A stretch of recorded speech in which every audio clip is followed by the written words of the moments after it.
संक्षिप्त शिव महापुराण, और ये नीचे गीता प्रेस गोरखपुर से। और इसके 6ठे अध्याय में फिर यही प्रमाण है।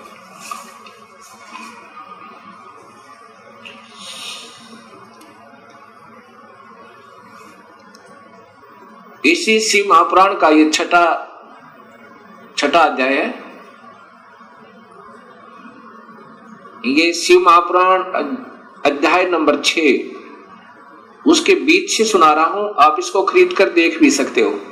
जिससे परब्रह्म के विषय में ज्ञान और अज्ञान पूर्ण उक्तियों द्वारा इस प्रकार ऊपर बताए अनुसार विकल्प किए जाते हैं, उसने कुछ काल के बाद सृष्टि का समय आने पर द्वितीय की इच्छा प्रकट की। उसके भीतर एक से अनेक होने का संकल्प उदित हुआ। तब उस निराकार परमात्मा ने अपनी लीला शक्ति से अपने लिए मूर्ति आकार की कल्पना की। वह मूर्ति संपूर्ण ऐश्वर्य गुणों से संपन्न, सर्वज्ञानी, ज्ञानमयी, शुभ स्वरूपा, सर्वव्यापिनी, सर्वरूपा, सर्वदर्शनी, सर्वकारिणी, सबके एकमात्र वंदनिया, सर्वदा सब कुछ देने वाली और संपूर्ण संस्कृतियों का केंद्र थी। उस शुद्ध रूपणी ईश्वरीय मूर्ति की कल्पना करके वह अद्वितीय, अनादि, अनंत, सर्व प्रकाशक, चिंत, सर्वव्यापी और अविनाशी परब्रह्म अंतर्हित हो गया। ये काल की कलाएं हैं सारी, और ये अनजान लेखक जिनको कुछ ज्ञान नहीं, इस काल को ही सब उपमा दे रहे हैं उस पूर्ण ब्रह्म के तुल्य, जो मूर्ति रहित परम ब्रह्म है। अब यहाँ मूर्ति हो गया और फिर मूर्ति रहित भी है। अब ये काल की ही कला है, वो क्या बन गया, शिव रूप में आ गया। उसकी मूर्ति यहाँ देखो, चिंतमय आकार भगवान सदाशिव है। ये काल ही निराकार है, और यही फिर महाशिव, महाविष्णु और महाब्रह्मा के रूप में ये सब कलाएं करता है।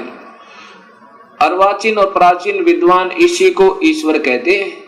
जितना जिनको ज्ञान है, इस काल को ही ये ईश्वर कहते। उस समय एकाकी रहकर स्वेच्छानुसार विहार करने वाले उन सदाशिव ने अपने विग्रह से स्वयं ही एक स्वरूप भूता शक्ति की सृष्टि की, अर्थात वह देवी इसी के शरीर से निकली, वो निकाली थी पूर्ण परमात्मा ने, जो इसके पेट में शरण ले ली थी, कि जो उनके अपने श्री अंग से कभी अलग होने वाली नहीं थी।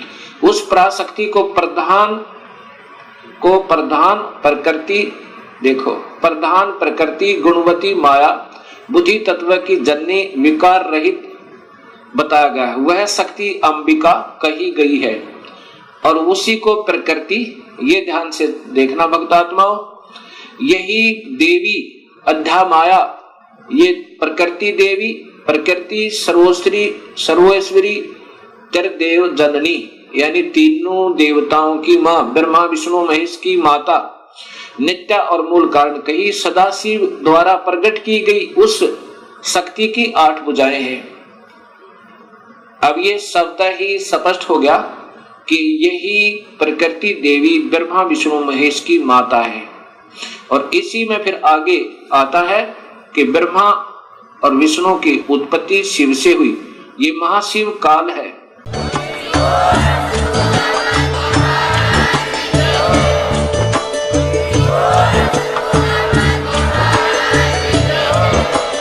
आप सुन रहे थे जगत गुरु तत्वदर्शी संत रामपाल जी महाराज जी के मंगल प्रवचन। अधिक जानकारी के लिए विजिट कीजिए हमारी वेबसाइट www.jagatgururampalji.org। संत रामपाल जी महाराज जी के शुभ आशीर्वाद से पूरे विश्व भर में 500 से भी ज्यादा नाम दीक्षा केंद्र हैं, जिन पर संत रामपाल जी महाराज जी द्वारा ऑनलाइन निशुल्क नाम दीक्षा दी जा रही है। अपने नजदीकी नाम दीक्षा केंद्र का पता करने के लिए संपर्क करें 8222880541।